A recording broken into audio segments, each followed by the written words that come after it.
Mau tahu Ustadz Somad di mana aja, sedang di mana, bersama siapa, ngapain aja? Jangan lupa tonton terus Hi Guys Official. Subscribe, like, share, and comment.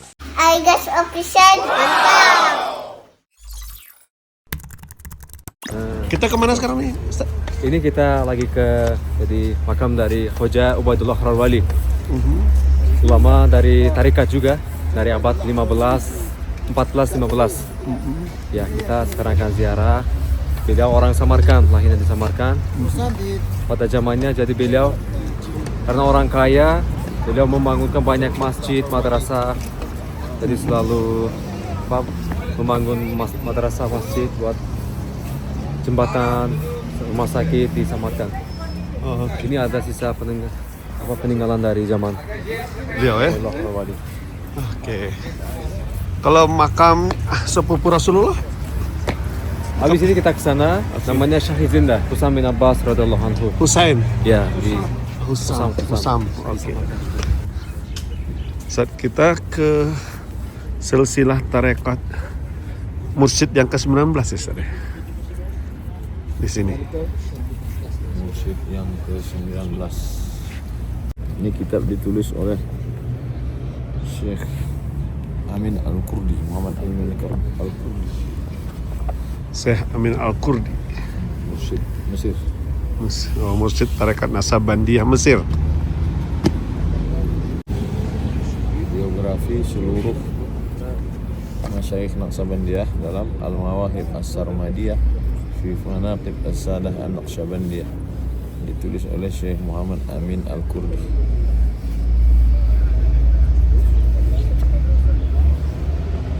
Kita sekarang berada di Samarkand di makam Mursyid Ubaidullah Al-Ahrar. Sayyiduna Syekh Ubaidullah Al-Ahrar. Ini makamnya. Ini makamnya di sini. Nanti kita ke sini, guys.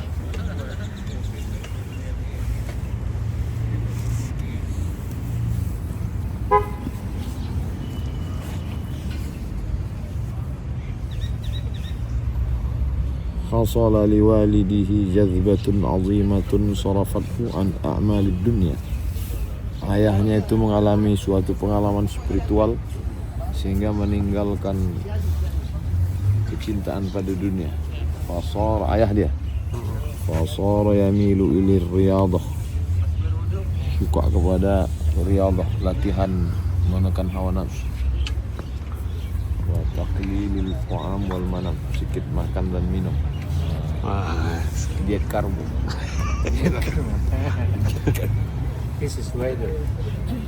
Inilah biografi Syekh Ubaidullah Ahwal. Oke. Mursyid dalam urutan nomor yang ke-19. Guys, kami sekarang ke makam Mursyid tarekat Naqsabandiyah yang ke-19. Syekh Ubaidullah Al-Ahrar. Syekh Ubaidullah Al-Ahrar yang berada di Samarkand. Ini perjalanan mengunjungi para makam-makam Syekh tarekat Naqsabandiyah.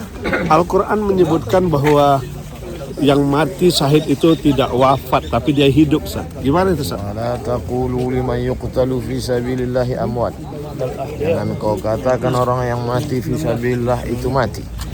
Kalau mengatakan orang yang jihad fi sabilillah aja nggak boleh mati, apalagi mengatakan Nabi mati. Maka mazhab Maliki makruh hukumnya mengatakan Nabi itu mati. Karena tidak beradab. Begitu juga dengan mursyid-mursyid tarekat nih, Ustaz. Itu juga dengan pewaris para nabi. Ala inna awliya Allah. Mereka adalah wali-wali Allah. La khaufun alaihim wa la hum yahzanun. Mereka itu adalah al-ulama warathatul anbiya, pewaris para nabi. Ya ayyuhalladzina amanu, pertama beriman. Ittaqullah, takutlah kamu kepada Allah. Apakah cukup iman dengan takwa? Tidak, ada yang ketiga. Wa kunu ma'as shadiqin. Hendaklah kamu bersama dengan orang yang benar. Selalu bersama dengan orang yang benar. Itu disebut dengan suhbah.